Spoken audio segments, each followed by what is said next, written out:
Not so happy at the happiest place on earth. Thousands of Disney union members voting down a new contract that would hike pay by $1 an hour each year for more than 30,000 Walt Disney World service members. 96% of members rejected the proposal, saying the $1 yearly increase does not go far enough to cover the high cost of living in Central Florida.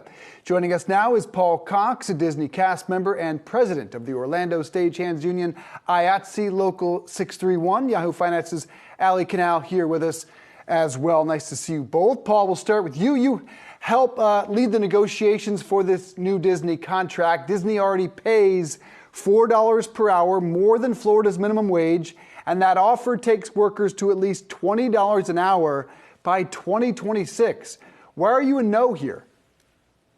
So the realities are that the inflationary pressures that the cast members have faced in the last year far outstrip what a dollar equates to.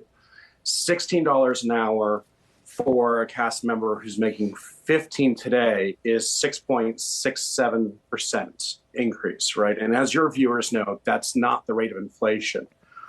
So that's just not keeping up with the realities that the cast members are facing. The other part of it is that Disney is known for world-class service, not the minimum. They're seen as the maximum, the gold standard of customer service. So to try to equate the minimum wage to that gold standard, that high level of guest interaction, is not a fair comparison, right? These are workers that are equal to any other high-end service industry worker that is selling a luxury good, in essence.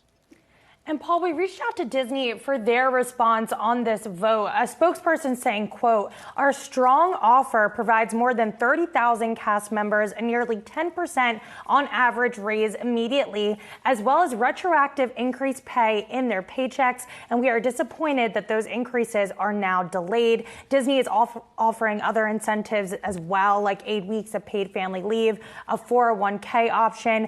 What comes next here? And are you prepared if Disney doesn't budge on that minimum wage number?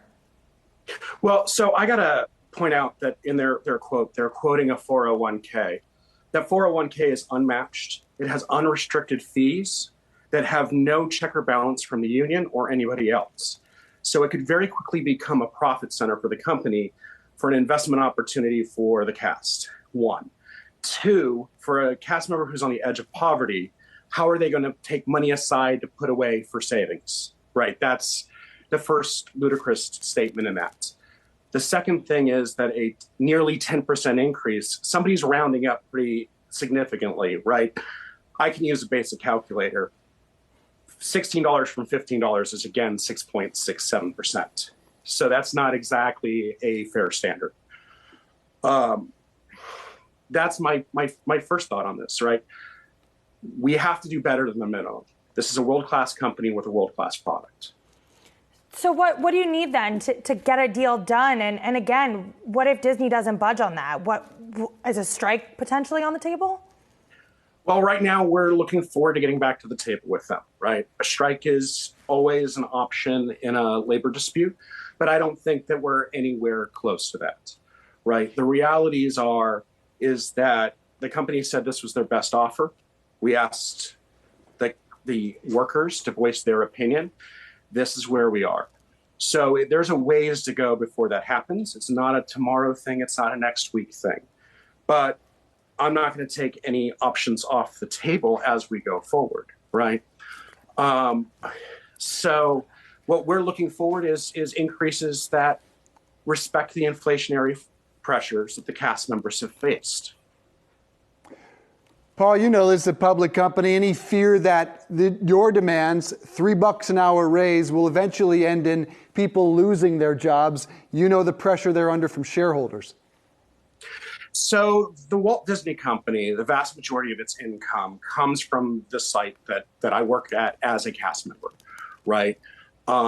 This company reports publicly, as a publicly traded company, that it makes billions and billions of dollars in profit every quarter.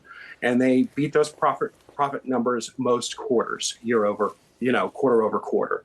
So while other portions of the company are facing pressures, Disney Plus being one of them right now, the business unit that these cast members work in is making more profit every quarter. And just like in any other corporation that's doing well, these workers want to share in the gain. So no, I don't think that the answer here is that the cast members are going to get a raise and then they're going to get laid off. That's not how that works. Also, these are the same cast members that produce that economic engine that fuels the Disney company forward.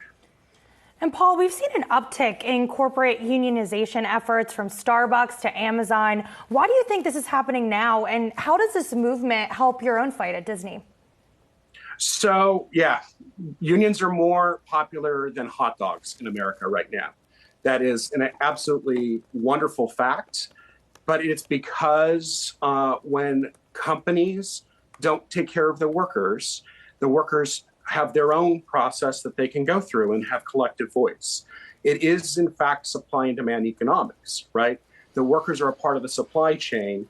And if they're not respected, just like any other supply, the price can go up. And unions help provide that ability to negotiate on equal footing with corporations. So corporations that don't treat their employees correctly absolutely will get unionized, right? In my industry, we have a lot of good employers, but because most employers are most employment situations are multi-employer, that's how insurance and everything else happens. So I can totally understand the increase of unions, right? I've worked in unionized work my entire career. And it has, ever since I've worked in a unionized environment, my life has become better. And Paul, finally, coming up on Wednesday, we have Disney's first earnings report since Bob Iger reclaimed his CEO title. From your perspective as a cast member, what are your thoughts on Iger's leadership so far? And what would you like to see from him as he resets this company? So I'm expecting the second verse is the same as the first, right? I don't think that Bob Iger is personally a white shining knight that's going to save cast members. I'm hoping that he'll do some things that make more sense and puts things in better perspective for employees.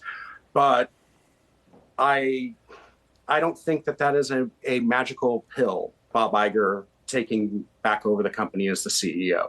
I think there's a lot more pressures involved in there, but we'll see what happens.